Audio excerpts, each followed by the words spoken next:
welcome back to Happy Synthesizers, a podcast about singing robots. My guest today performs an integral but often badly underappreciated service in the vocal synth community, and that is translation.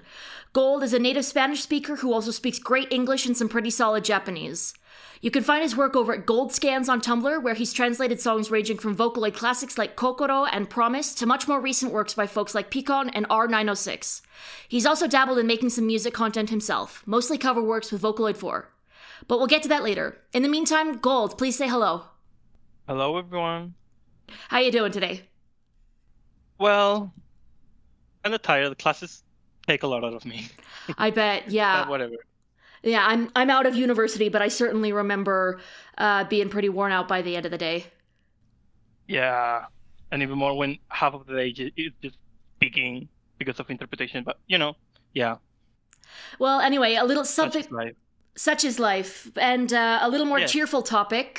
First things first, how did you get into vocal synth music? Do you remember the first Vocaloid song you ever heard? Okay, it is the year of our Lord, 2015. Just Dance 2016 has just been released for the Nintendo Wii. I am an avid Just Dance fan who has just gotten his hands on Just Dance 2016. There is a song in the game that I do not know. It is called Yaban Polka, and the dancer has two blue, long ponytails. Oh! I'm like, okay, this song's cute, this song's fun. So I search it up. And I find a video, you know the video, we all know the video, Google, like 888, Yaban Polka Hatsune Miku.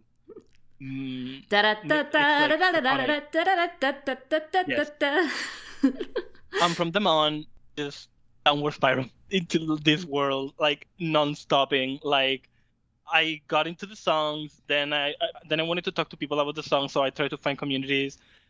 I spent a lot of time in Vocaloid Amino, which is like a sentence to say, that is something.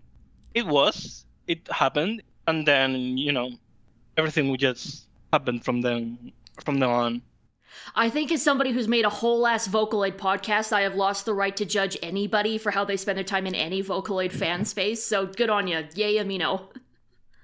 No, yeah, because let's be for real. I was way too young. I didn't have any social media, and when I say any, I really mean I literally had none. So I mean, it was like my first foray into like talking to people who were interested in the same thing in the same stuff as me. And well, from then I've been mostly like out of the Vocaloid fan sphere because I tried using Twitter for a while. Then Masquerade happened, so then I got out of Twitter. And in Tumblr, I'm sure there is people, but I haven't found many. It's hard for me to find people to talk about. But yeah, it's just, I find people when I can. I try to induct people into the culture. I try to get people to enjoy the songs and stuff. My boyfriend is very, he listens to me when I speak. And I listen to him when he does. So he knows as much about Vocaloid as I know about, let's say, Paladins or like My Little Pony or Ruby or whatever. So yeah, fair trade, and I do at least have someone to talk about this. But yeah, Amino was the only place at the time, and it was fine. I really do not have any Amino horror stories. Like the worst thing that happened to me was a Christian girl that every now and then loved to remind us that she was Christian. Other than that, yeah, it was a fun time. It was a short time, thank God. No, Well- it was not a short time. What am I kidding? Anyway. Well, I think being on social media a bit less when you're young, is probably good for your brain. It makes up for the rot of being obsessed with Vocaloid. It all balances out. Yeah, like, on the one hand, was I exclusively listening to Vocaloid music from ages like 13 to 17? Maybe. Perhaps. Was I never without my MP3? Maybe, perhaps. But like, at the same time, I was already a weird kid. And social media didn't make me any worse. It didn't make me any better, but it didn't make me any worse, at least. So I had that going for me. Yeah. At least, Hey, fair enough. Silver lining for something. Well, hey, speaking of the music you would have listened to a lot, so first off, how long have you been working on publishing these translations of songs into Spanish? Okay, I think the first actually published translation.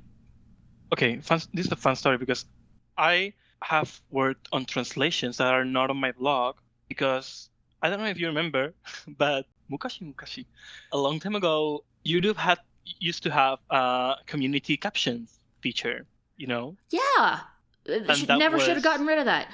never should have gotten rid of it. Never should have gotten rid of notes in playlists. But Google will Google, and I just Firefox uBlock. Yeah, there used to be these community captions features, and I enjoyed vocal and music. I know English very well, so I didn't have any trouble. But I remember trying to show something to a friend or a family member or whatever, and then realizing like, oh wait, this is in Spanish. I can't actually show this to people. So I started like sort of kind of translating. It was mostly like double translation, which is it's not bad. It's just that sometimes it can sound very unnatural, but I think I managed to make it sound good. And I have translated a few songs on the community captions.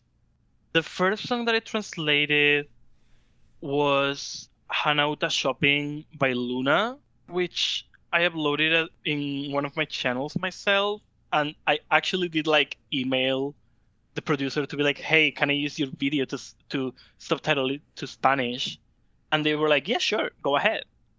And I was like, oh, great. Anyway, easy. This is easy. But yeah, and so community captions and YouTube were like my main work area, so to speak. Like at first your I platform? took like requests. Yes, platform, sorry. At first I used to take requests on, I mean, like, hey, do you have a song that you like, but you don't have it subbed or translated? I can do that. I originally was translating stuff into English. And then I started translating stuff through community captions into Spanish because a lot of songs didn't have Spanish translations, obviously. And the ones that existed were like either Latin American Spanish, which I know is the vast majority, but I am a Spaniard, which everything that entails. So I was like, well, I want captions in my Spanish. And I did some of them. I think the crowning jewel that to this day I'm still very proud of is Deco 27's With the Hostages. The Spanish subs are actually mine. I still don't know how they're still up. I still don't know how, but hey, there they are. I have subbed a video with like over 9-10 million subs. Is it the best translation? It's not bad at all. Actually, I reviewed because I was very embarrassed about translations. I was like, oh my god, what did I do? What did I say? And then I was like, oh, it actually isn't that bad. It's actually decent. So yeah, I'm from them on, well, mostly through my Tumblr and some Ghost songs like Ghost and Pals. I've also translated through the pseudo community captions that they set up. Not all of them, but some of them. Some were very fun. And I so, kind yeah, of I half remember when Ghost sort of, sorry, I was talking over you. I do kind of half remember a moment when Ghost still had a Tumblr, when they kind of called out and says like, hey, please do not repost my works. If you've got a translation, thank you very much, but we have community translations for that. Just submit them there. Yeah, I have never seen Ghost's Tumblr. I don't think, like, I was into Ghost for like in 2016, 2017, when the catastrophe happened, whatever. But it was like, I don't know if it was last year or the year before that, the Ghost was like, hey, we have a thing now. It's called like Agora or whatever, and you can like go into that and do your subtitle. I didn't know. I figured they didn't like people reposting their stuff because I do remember like events with capital E. I didn't know that they specifically said that. That's interesting. I mean, I couldn't tell you the exact date either. It happened a few times, I think, and one of these days I'm going to make an episode about Ghost so that I can stop like making vague allusions to drama in various episodes that I half remember from their God. fandom.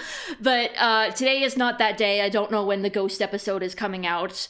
But yeah, that's the example Yeah. I remember because Ghost used to have much more of a presence on social media, which gave them a much more direct line to say, hey, this is the etiquette I expect when dealing with my work. Yeah. I think I'm. I really don't get like. I really don't know vocally drama. You know, it took me like an entire week to know about the Hiragi magnetite thing that Oh, happened like Jesus. what Yeah. a month ago, whatever. It took me like an entire week, and I only realized through like VocaDB, which is crazy. But anyways, crazy work. There are a few big vocalist subbers, half of whom are like gone straight up. Doesn't subs. I always remember you. I always think about you. I hope you're doing well. But I don't know if you remember, there was a very big one, Hazuki no Yume, Yes. Oh my god. and things happened, and it was a mess. And it was. I don't want to speak ill of anybody. Look, I like gossip as much as the next person. I don't want to speak ill of anybody. However, I will say what I will comment on what I remember. I remember feeling very frustrated with the situation because it didn't mean that this person has stopped translating whatever. Like you know, Google 888 they also haven't uploaded subs in a long time, stuff like that. And it's like, but with Hazuki no Yume, it wasn't that they stopped like making subs of things. It was that they deleted their entire fucking channel, which was like there was so many songs that were only on Hazuki no Yume's channel and nowhere else, or at least that they were easier to find there. Half of every single person vocalist playlist wiped from Monday to another, gone, reduced to atoms. It was, and it all was. If I let me know if I remember correctly because this is kind of hazy. It was because a producer said, "Hey, don't repost my work," and Hazuki no Yume went like, who cares? You don't have any power over me." Was it something like that? I'm going to be honest, I don't remember it very well either. I think it might be best to move on from this subject, and then I'll put, when I do the transcript, I'll leave some footnotes just sort of explaining the situation, and we can stop stressing ourselves out remembering this weird incident. Yes, sorry. It's just that it was like one of the incidents for me to start actually like publishing translation because I was like, if they're not doing it, who is doing it? Me, I'm doing it. Yeah, well, Yeah. I asked you what I asked you what got you started. This is one of the things that got you started. Yes, it was like a lot of things. It was like the first of all, it was like, oh yes, like I can do something that other people can do, and then it was like, oh, I can do something that this person who has done for a long time and who the community has relied on for a long time is no longer doing. Obviously, I'm not gonna get to their level, but like translation is translation. If you Google English lyrics, or if you Google the name of the song plus lyrics, my results might pop up, you know. And so if at least there's something there, at least there is something to go back to, you know. For sure. Yeah, I just wanted people to be able to enjoy the songs they like. Yeah. Yeah. To get a little more into the technical side, so by your own description, you're pretty solid with Japanese, but you're not fluent. So what's your process like for translating Japanese songs? And like, what resources do you use to fill in the places where like your existing knowledge of Japanese, you see a word that you don't know? Just how do you go about translating a song, I guess?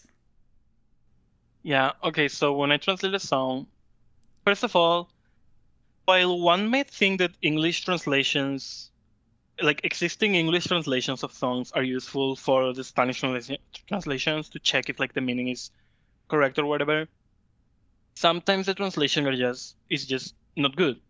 The translation is just not good. It has mistakes, even if in the famously strict vocally lyrics wiki or in VocaDB, sometimes the translations have mistakes because they might be correct, like they might say literally what the song is saying, But at the same time, that's not how a translation works. That's not how a good translation works. A good translation has to sound natural.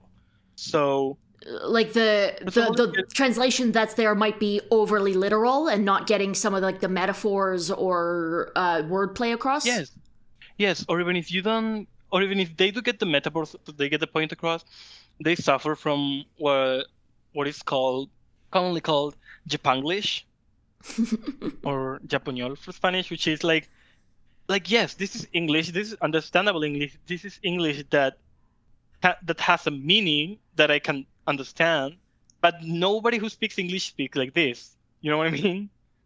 Like, this is very clearly a Japanese sentence, a Japanese grammar construct, or like popped into English without much thought. So yeah, it's mostly that, and obviously English and Spanish you have different words for a lot of different things. Something that which may mean something in English means something different in Spanish, stuff like that. So yeah, I don't usually look at the parallel texts. That's what they're called when a text is in different languages. The same text is in different languages. That's called parallel text. I don't usually look at parallel text because they tend to confuse me more than anything. So I get the lyrics, I read through them, I like, okay, I understand. I more or less understand what you're saying. I get it. And so I start translating. Is there a word that I don't know? Well, Jisho, like the Japanese, there's a website called Jisho, which is Japanese English dictionary, because there are no good Japanese Spanish dictionaries. So I use that, and then I go like, okay, this is what the sentence means.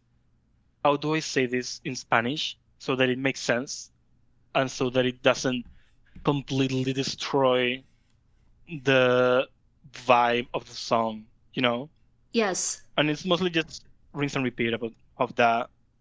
Yeah, so the English is most useful sort of as a cross-reference. Like you translate direct from Japanese to Spanish where you can, but English is sort of there. If you use an existing translation, perhaps, to sort of make sure that you're keeping everything with the same flow, you're going in the correct direction. Yes, I usually, if the English translation is good or decent, I do use it to like, okay, so I'm not sure what this might mean. The English translation says this, but do I mean this? And so it helps like drag things along when they are not moving at all. And it does help to see what someone else thought that the sentence meant. And it's kind of funny comparing like, oh, this song, for example, there was a song that had a short version and a long version, and the short version was translated, but the long version wasn't. I think it was Girl's Friendship by Michiem. Oh, yeah? Which is like lesbians. Like straight up, they're like, girlfriend, oh my god, we're like lovers, we like each other so much, I want to spend my entire life with you, girl friendship. Hashtag besties. Oh my god, we're kissing each other on the mouth and we're like having a selfie together, and I run to you when you cry, but we're besties, we're like twins. But anyways, Michiem straight up said in the comments like, yes, this is an Agitoro song, so it's like, yeah. But anyways, some songs, it's fun to see like, oh, the official translation did this, I'm not sure I like it.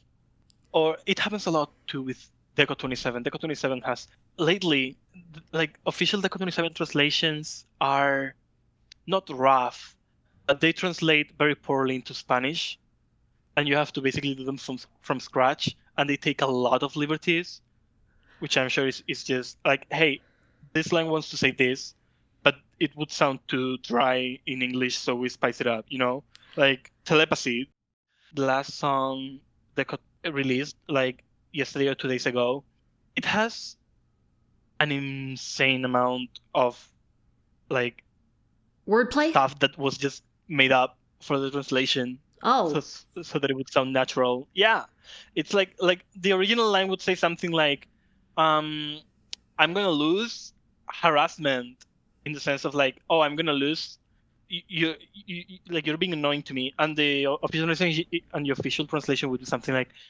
betting on losing odds. Yeah, no, get off get off my back. And it's like, okay, sure, that makes sense. Does it? That makes sense. So it's with those kind of songs, it's because they're also usually very hard to translate. It's also like it's double the work because you not only have to like translate the Japanese, but you have to get the English off your mind. You cannot think of the English at all, and that is very hard when the first time you see the song, you see the English lyrics. Happened with monitoring too. Like, man, sometimes yeah. For English speakers, the translations are great. For Spanish speakers, those translations can be very hard to understand. Yeah.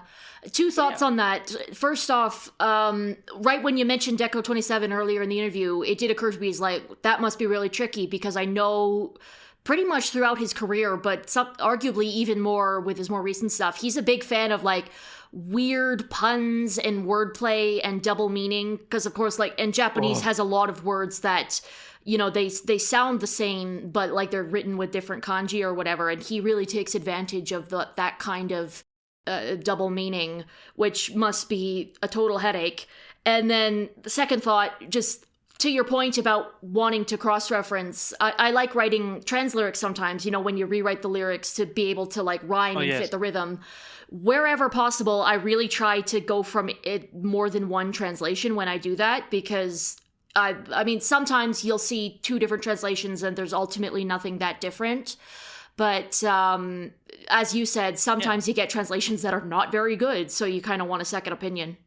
No, yeah. Okay, in order. About the first point, about the wordplay. Look, the goddamn wordplay, the pain of my existence. Literally, there was a song. Which song was it? I don't know if it was like Pinocchio. It was a Pinocchio song. Maybe. Waruhito de Yokata. I'm Glad You're Evil Too. Maybe it was I'm Glad You're Evil Too. Maybe it was another song. But I remember there was a song in which I was tearing my hair out because because I was struggling in a single line that had a very, very important double entendre, and I could not make it work at all. So it was like, oh my god, how do I do this? This is why I think that objectively the most untranslatable song in the entire of Vocaloid is Guchira from Slave VVR. Oh boy, yeah. Slave VVR songs, well, they're insanely fun usually. They're also like Slave VVR also like does a lot of innovation, like for example using specific dialects on the songs, like happened with Let's Die Together at I remember at Kurashiki and stuff like that. Like they have like specific dialects that are also a nightmare to work with. And then there's Guchira, which I don't know if you have heard the song. I think I heard it in passing, but I didn't look up the translation, so I like only kind of know what the sound is and not actually what the song means. So enlighten me. I mean, the fact is that the point of the song isn't the meaning, because the chorus is ka ka ka ka ka ka ka ka ka ka ka ka ka ka ka ka ka ka ka, you know, which is written in like 15 different kanji, and so it's like the translation is constantly like the English translation is straight up just saying what it means, but it's impossible to make that song work. For example, in Spanish, we don't have words like we do have words that are the same, sound the same, mean things, but we don't have a single word with so many meanings, you know? It's impossible. That song is straight up untranslatable. The entire song is made to sound more lyrical rather than to like they chose the lyrics for the sound and not for the meaning. Same thing happened with Ghost in what was the name of the song? The Teta song. Pathological Facade? It kind of looked like a psychedelic light. Mm-hmm. And then I forget the name of the song. Pathological Facade. Yes, Pathological Facade. Ghost stated that the lyrics were not like, oh, these have any deep meaning. Like, no, this is just how it sounds, like the flow of the lyrics. So when I translated that, because I'm pretty sure that the translation on the video is mine too, I tried to make it flow similarly. while keeping the same kind of meaning, but it was very difficult. So yeah, wordplay and when people don't do that, yeah. And also about trans lyrics, fun fact: trans lyrics are actually just translations, straight up. They're not like what in the Vocaloid community we know as translations. Is actually just one way of translating songs, because the other way is making trans lyrics, straight up. And it blew my mind when I realized that, when we are making, like in my degree, when we are making translations of songs, we are expected to do trans lyrics, because the rhythm and the flow and everything is as important as the message. Some Vocaloid songs, obviously, the meaning and the message is more important than the rhythm itself. Like, any song with stories like Evilio's Chronicles or what's Kagero the Project? yeah, Kagero Project as well and stuff like that. I was gonna say Milgram. Milgram is like Vocaloid adjacent, but not Vocaloid. So yeah, stuff like that. The meaning is very important. Or iconic songs that everyone knows, like Paper Plane or And Prisoner, or like Electric Angel. Those songs, like the meaning is very important. Kokoro, stuff like that. And so it's like, oh, I'm expected to not only keep the meaning, but also make it work in this. And honestly, luckily, Spanish and Japanese, like the syllable count is usually very similar in both languages. Interesting. Like it's not like in English, where in Japanese, like the lang in Japanese might have like 6 syllables, and then in English you have like 3. Or vice versa. In Spanish, yeah, in Spanish it's mostly like it keeps mostly the same. Obviously, there are some words that are just longer or shorter, but usually it tends to. It's good. It's like a good language to translate because of that. It's a bad language to translate because of many other reasons. That, the length is not a problem. When I was trying to make like English trans lyrics for songs, like Once Upon a Time, I always struggled to make it sound like to make it say the same, but to not make it too worthy. Because I was like, okay, I've said what I want to say. I still have like half the sentence left. What do I do with this? So I use long words and flowery language, and it ended up a mess. Spanish, thankfully, is not that bad. Like, I think the last trans lyrics I made, which is just translating, it was Pinocchio B. I'm glad you're evil too. I was crying while I was writing the translation. I I wasn't understanding why people say, "Oh, this song is so sad. This song is so beautiful." I cried listening to this, and I was like, "It's a good song. It's cute. It's calm. I don't get the thing." And then it was like halfway through translated the song, tears running down my face, like, "Oh my fucking god, I get it now." It finally hit you. That's why translation is important, because after all, studies have shown that when you say or hear things in your native language, they're more emotionally charged than in a second or third language. One more thought on just like the difficulty of translating things to rhythm. Have you ever heard of that Chinese shi poem? I think so. Yeah, Yes. Listeners, for those unfamiliar, it's an entire Chinese poem, because it's Chinese is a tonal language, so when you say a word at certain pitches, like that alters the meaning.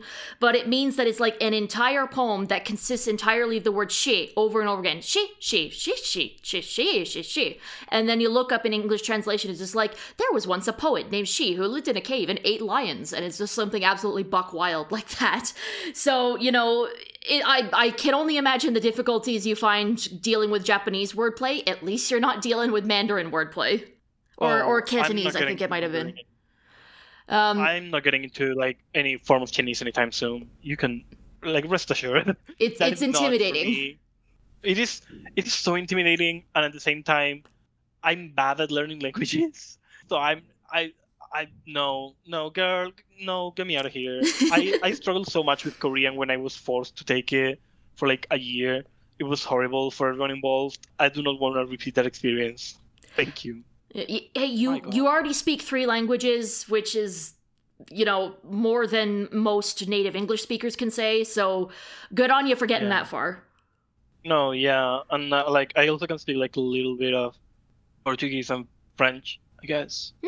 Nice. But like I haven't used French in years, so it's very rusty. And Portuguese, I just speak in Spanish and they understand me. Yeah.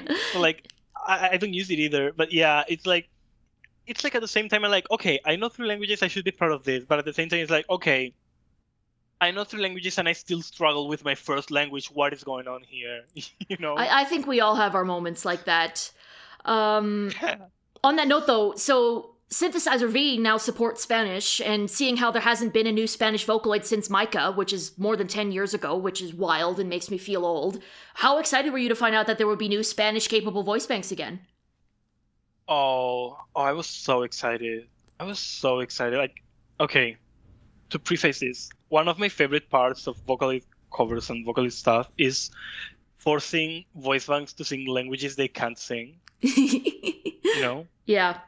That is so much fun. It's just like, oh, this sounds like shit. Let's upload this, Like nobody's understanding this but me because I have the lyrics in front of me. This is great. This is great.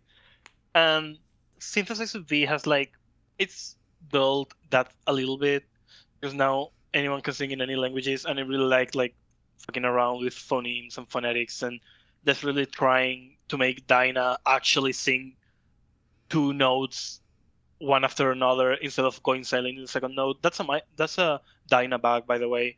I think it's the long O, like O from cot. You cannot do like O and then like a hyphen note to elongate it. Yeah.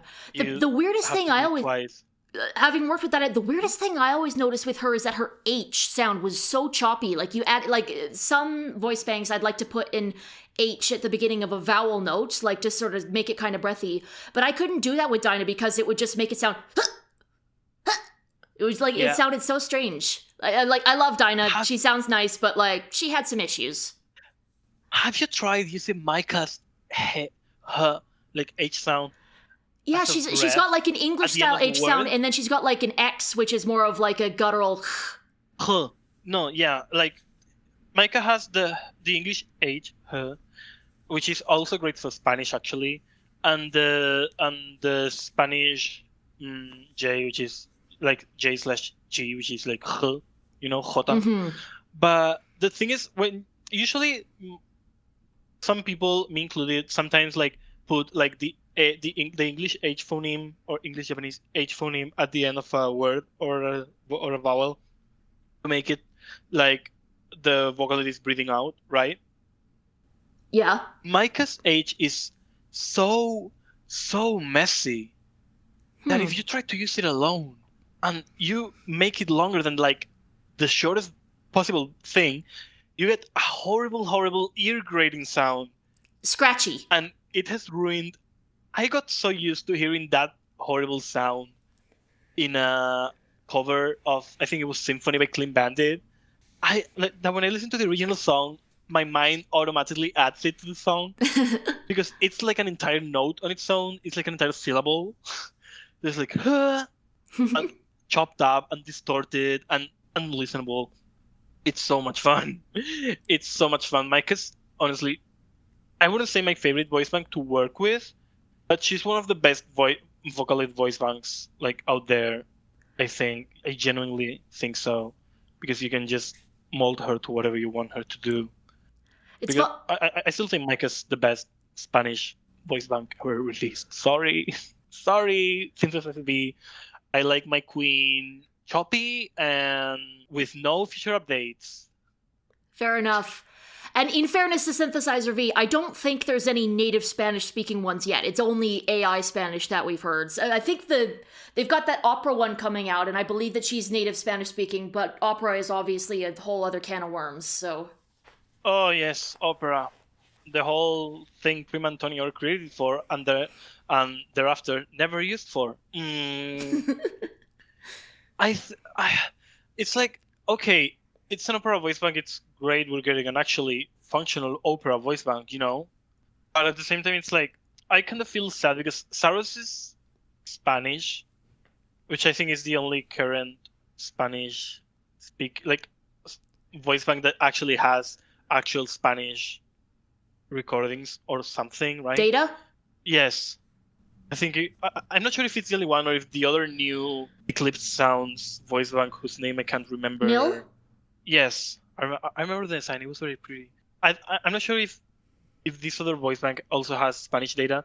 I definitely think Saros did have something, but Saros' Spanish is eh. Uh, mm, like okay, it may be because I am from Spain. A lot of in Spain, at least, we use the th sound. Like for example, rozar, no? Or And in Latin America, they don't use that. They just use s, rozar. yeah. No, rozar. Not to be rude, but kind of the stereotype of like the English tourist who's just gotten back from Barcelona and keeps insisting on calling it Barcelona, even an English-speaking company. To quote John Oliver, "You are the worst. The worst." Yes. Yes. Indeed. I do appreciate that. Like, sorry to be French adjacent, God forbid. I do think that the effort that we are told that the non-English speaking countries are constantly doing to pronounce English words the English way, lest they get like dogpiled on. I think English speaking countries should also think about, you pronouncing foreign words properly as well if we are being forced to pronounce English words properly all the time. You know what I mean? For sure. Not to get into language discourse, but That's fine. it's like it's always seemed unfair to me that we're supposed to say like, oh yes, YouTube or like Instagram or wherever, and then you go like siesta or I don't know what are Spanish words that are used in English. Mostly food words, I think. Yeah, a few words, but it's always like this over like we at least try, and a lot of English speakers don't even try. They just go like, if I'm not gonna make an effort to pronounce this language properly. But no, that's another thing. Saros, let's go back to Saros. Let's get back on topic. Let's get back on topic. I've heard very good covers with Saros. I really like that one song. Color is really good, even with, and the Spanish-speaking parts are great. I think Riosta was it Riosuta who made the Saros Ahora te puedes marchar cover. I don't know. But anyway, Saros has amazing covers, and I've seen people use them very well. But I still feel that their Spanish feels very like Americanized, if that makes sense. Yeah, it's like an American person speaking Spanish, and yes, they're trying their best, but the accent slips through. Yeah, that's like, fair. Micah obviously had a very the three Spanish vocalists obviously have a very, very strong Castilian Spanish accent, you know? Yeah, well, that's where the company was based, right? Yes, Barcelona. It's Voctra Labs who are now doing stuff with NFTs or AI. I don't remember which. I hope I'm not gonna say anything that can be used against me later. Sorry. So yeah, Bruno and Clara are the worst offenders. They are so rigid in their in the phonemes they can use that it can only sound like Spanish, no matter what language you are trying to make them sing. Mike is a bit more relaxed, but at the same time, she does have the strong Castilian accent. So I think it's nice that Saros has a more American/Latin American accent vibe when singing. But also, if I recall correctly, like all Spanish in Synthesizer V, like when you try to use the Spanish, I'm not sure how it works, but like when you do sing in Spanish, right? Instead of like singing English or in Japanese. When you tell them to sing in Spanish, I think the default is Latin American Spanish. I'm pretty sure. I'm pretty sure of that as well. And I think There's obviously variations within Latin American Spanish. You get somebody from Argentina and somebody from Honduras. They're going to speak quite differently. I don't know specifically which flavor of Latin American Spanish they use for it. I'm assuming some mixture of like maybe Mexico and then like American Spanish speaking people, the sorts you could find in, Texas or California kind of thing. But you're right. I am quite confident that all of the Spanish data that they are using in it is based off of Latin American Spanish in the same way that the English has is generally quite noticeably North American. And, I don't think that they've gotten any voice providers from places with like distinctly noticeable and very different from the US accents. The only one I can think of is 90, whose voice provider I know was Australian. And like he has a bit of a twinge in some of his things, which I think is partly just because 90 has just a distinctive style of singing anyway. But at this point, I genuinely don't know, like, if you got a singer from Wales or whatever, I think that's an accent that sounds very different from North Americans. I don't know how much the Welsh accent would come through in the singing when, and part of that is when you sing, the accent is less noticeable anyway. If you get, like, One Direction is one of the best known English groups in the world, and I thought always that their English accents were not very noticeable when they sang, as opposed to some other English artists out there. The Rolling Stones, you could hear their accent.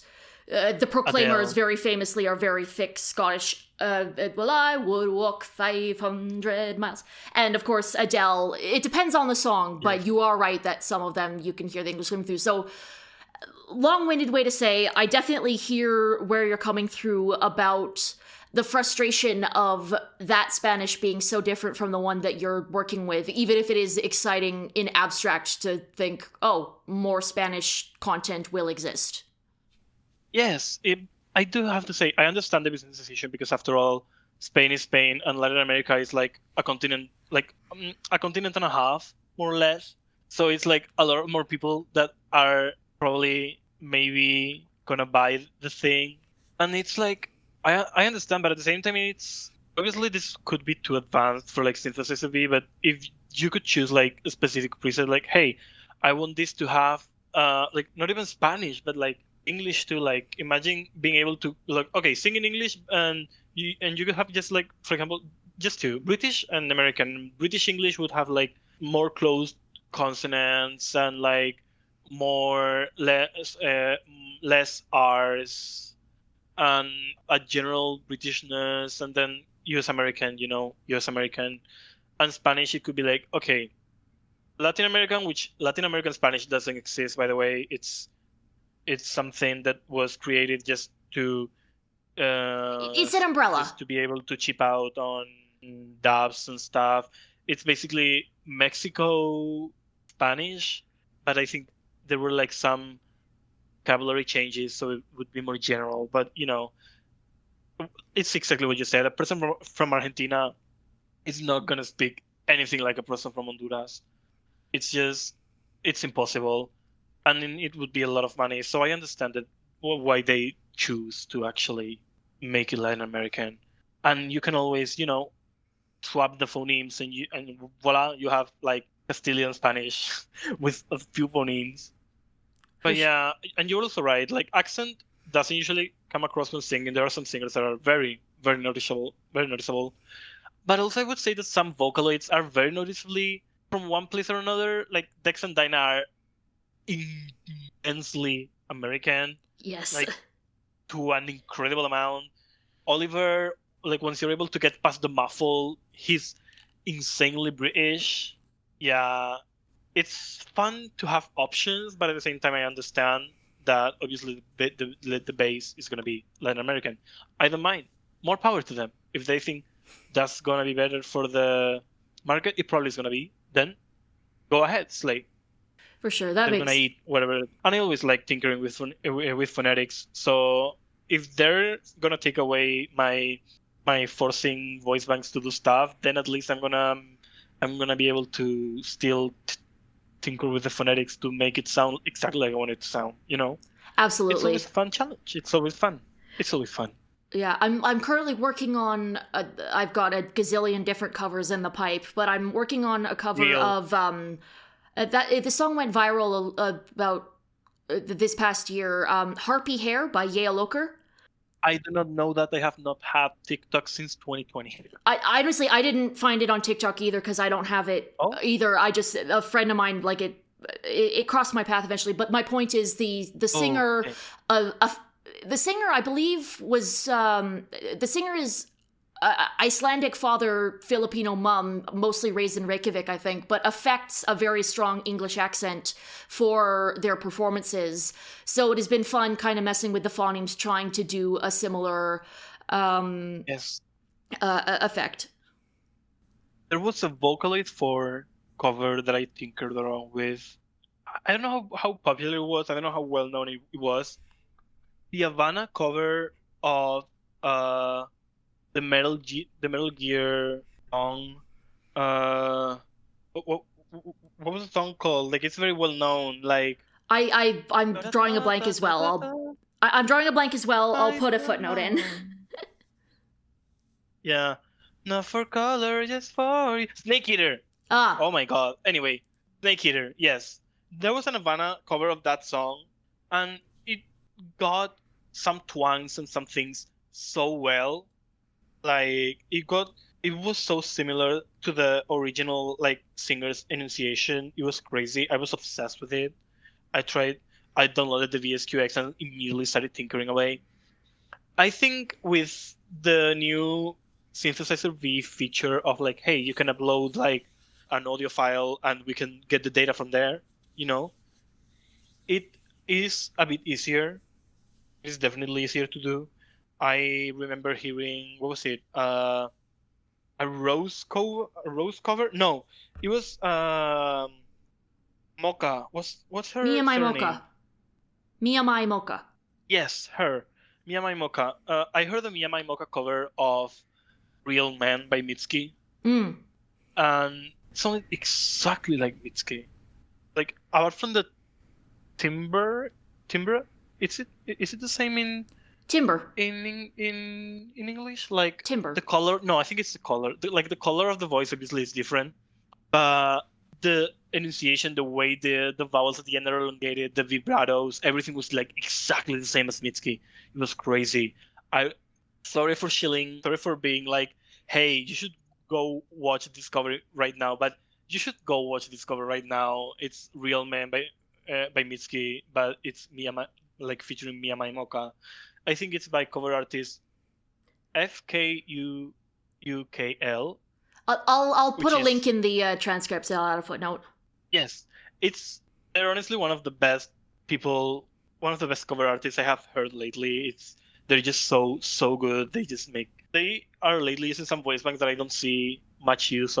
Otherwise, like that 130 Vocaloid 6. Oh, Shiki Uh, Rowan. yeah, him, or like one or two of the 1,000 synthesizer V voices without picture or character. The Dream I think Tonics ones. it was Nat. Yeah, it was in Natalie. It was like I don't know. It was something that was like, oh, who is Felicia or something? Oh yeah, she's one of the Girl, newer where are they ones. getting? Yes, where are they getting the names from? Oh, There's the so names many. Please, the names crack me up like, so please. much, and they just pick the most random ones. The fact that Kevin is one of the most popular voice banks out there right now just cracks me up. No. And it's even worse with the Oof. Japanese, with the Vocaloid default voice banks that come with Vocaloid 6 now, because Amy. eh, Amy, like Sakura, or like I don't know what are the freaking names? Brian is one of the most recent ones. Brian. And they Brian. didn't even spell it like Brian Adams. Like I could excuse it if they were kind of naming things like famous artists or I've always thought it would be fun if they did a line if any vocal synth company did a line of voice banks that were named after like songs that have people's names in them. Like you've got I thought the Vocaloid 5 bass voices were like after famous singers. Like we have Amy for Amy Winehouse, Chris for Chris Brown, and like the Japanese ones, I forget their names. not Kaori and Ken. Yeah. There's a good chance you're right about that. I personally don't know either way. But I was just like get a cool like male pop vocal and name him Ziggy, like Ziggy Stardust, Little creative. Yes. Yeah, Ziggy, like from Lazy Town. Oh, I forgot about that. I was thinking of David Bowie. um, but yeah, I honestly think that they should just start paying people to actually make characters for all these voices, because honestly, the characters are half of the reason why someone buys a voice bank sometimes, Yeah. Like, if it's not insane quality, like very unique voice, like let's say, I don't know, like we said before, the rock vocal that is coming out, good for him. I Like, think the he's rock going to vocal have a that is coming character. out. Havoc is going to have a character. Yes, he's gonna have a character, but if he didn't, it would still be a very unique voice that people would buy because it's unique. But when you give me like 3,000 pop voices, I'm like, okay, what makes them different? And I listen to three of them and I'm like, okay, I think they have like different voice colors. They sound different. How would I know that? How would I know that if I didn't have spent the time like looking, like actively listening to them to know the difference? Yeah. Maybe yeah, maybe they should start paying people to draw some designs and to actually make them stand out. Yeah. It's funny. Perhaps I'm a little biased. I'm a big fan of audio drama. I like listening to like audio only storytelling. I don't know if you've heard like Magnus Yes. Archives, all and Silt versus all that stuff. So I'm quite used to sort of seeing fandoms come up with designs. And it's a thing I quite enjoy. So I think that is coloring my perception of this Vocaloid character thing a bit. And on that note, it's been fun seeing some of the Dreamtonics voice banks get characters that kind of become popular. So my mind goes first to Kevin, as I mentioned, who is very popularly well known by that kind of stick figure looking drawing, wearing like the Zelda t-shirt and just sort of the fandom organically adopting that. And the other example I think of is Yi Ji, who of course with the explosive popularity of Butcher Vanity, so many people have just started using the Butcher Vanity design as a shorthand for any example of Yi Ji, even if it's like a fun, wholesome song that has such a different vibe from Butcher Vanity. You might still see Yi Ji there wearing, the sideways baseball cap and like a weird grin. Yeah, in fact, I think there was someone, was it Cheese? I forget the names of people so bad. Oh my god.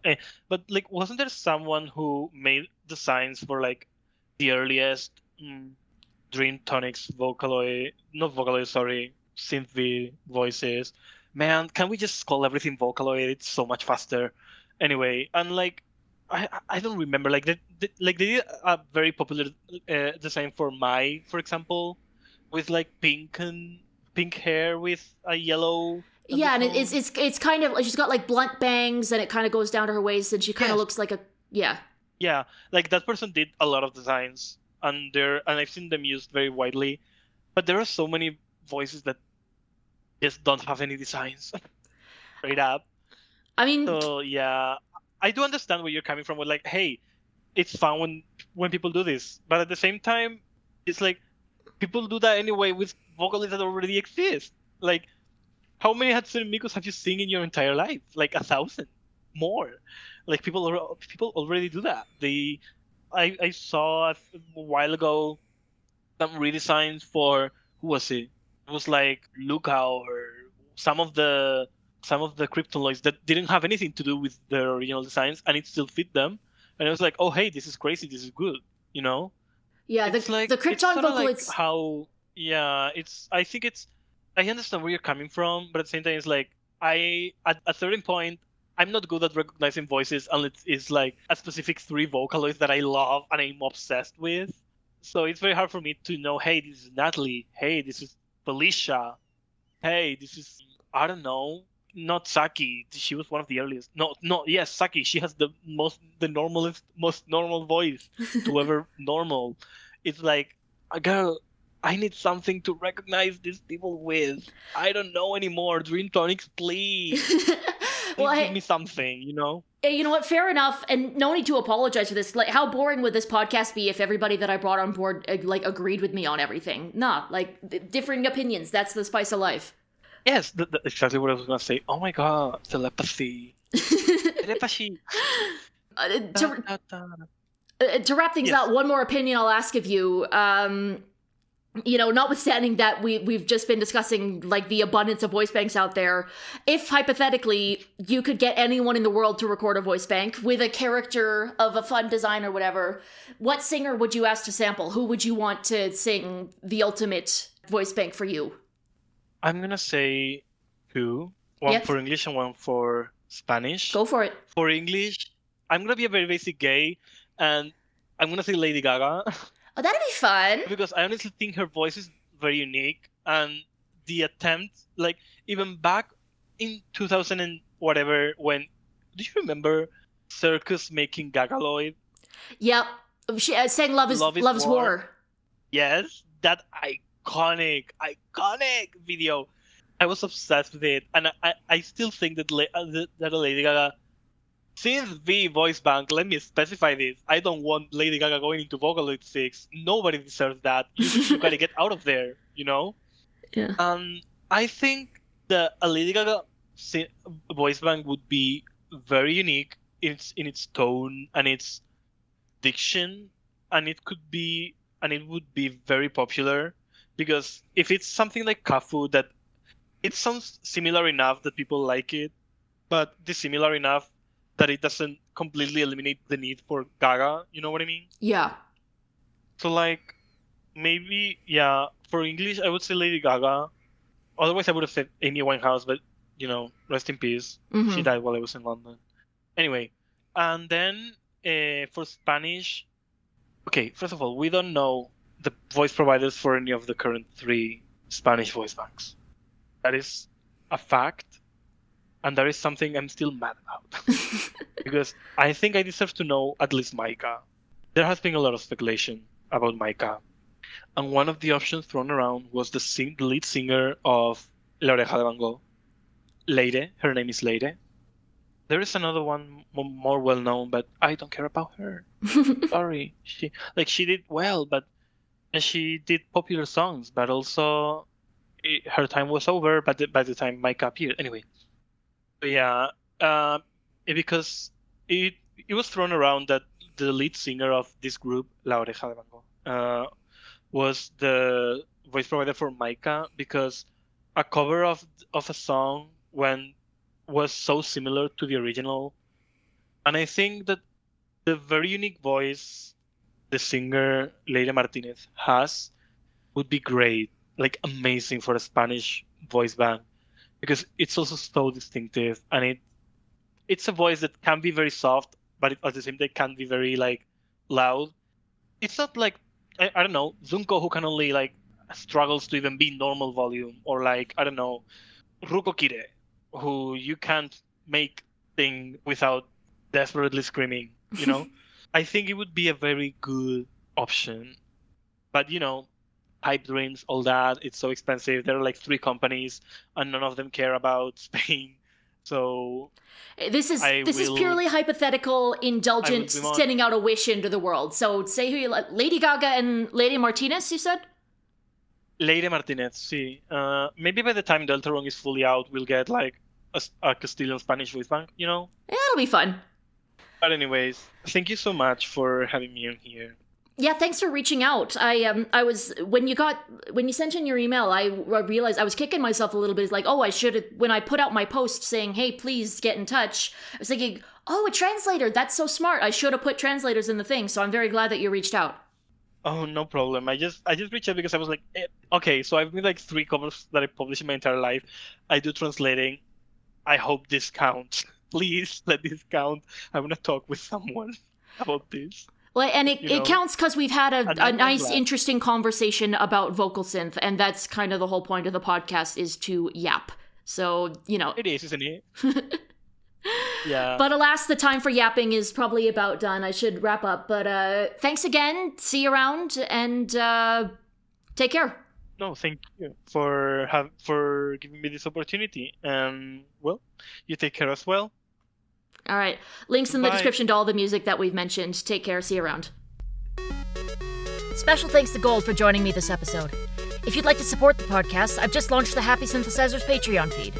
For $2 a month, you'll get episodes a week ahead of their public release, and I'm working on material for additional tiers in the future. If financial support isn't an option for you right now, leave a review, maybe comment on the YouTube, feed the algorithm a bit. Besides that, all the usual transcripts and socials can be found at Linktree/Happy Synthesizers. Happy Synthesizers is written and hosted by Kay Judson. The theme music is Eve and Polka, arranged with inspiration from Loy Tuma and Otamania.